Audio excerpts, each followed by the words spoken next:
তো এখন বাজে সকাল 9:30 আর এখন আমি ব্রেকফাস্ট করে নিচ্ছি। তো দেখো কি ব্রেকফাস্ট করছি সেটা দেখো। এই দেখো ব্রেকফাস্ট।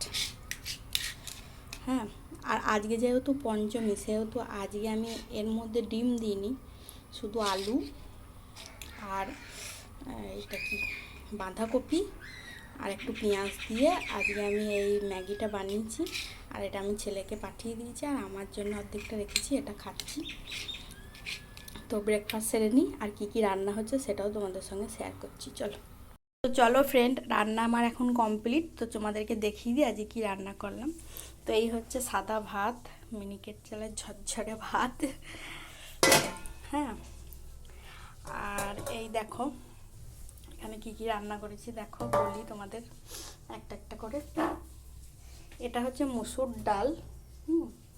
মানে মসুর ডালটা একদম সুন্দর করে পেঁয়াজ দিয়ে আমি মসুর ডাল বানিয়েছি। আর এটা হচ্ছে বাঁধাকপি।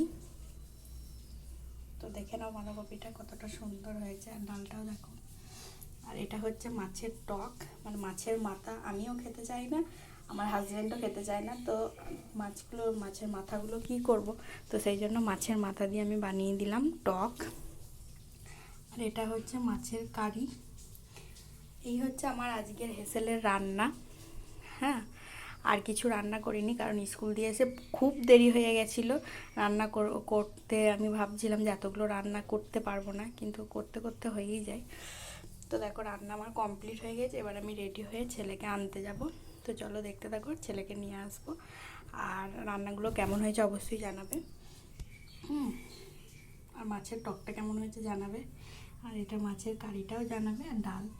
এই হচ্ছে আমার রান্না। চলো আমি রান্নাটাকে এবার ঢাকা দিয়ে দিই।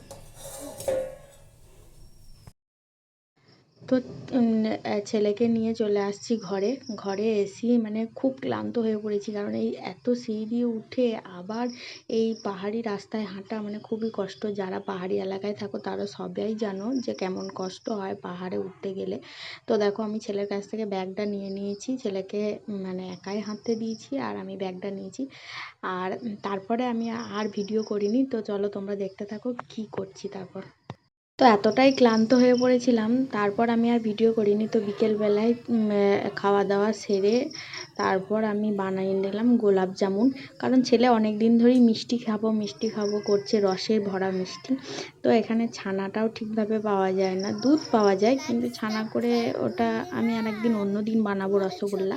তো আমি ভাবলাম যে আমার ছেলেকে একটু গোলাপ জামুনই বানিয়ে দিই। তো সুজি দিয়ে আর গোলাপ জামুনের কি একটা পাউডার আছে, ওই পাউডারটা দিয়ে আজকে আমি বানিয়ে দিলাম গোলাপ জামুন। আর ভিডিওটা ভালো লাগলে অবশ্যই লাইক কমেন্ট শেয়ার করতে ভুলবে না কিন্তু।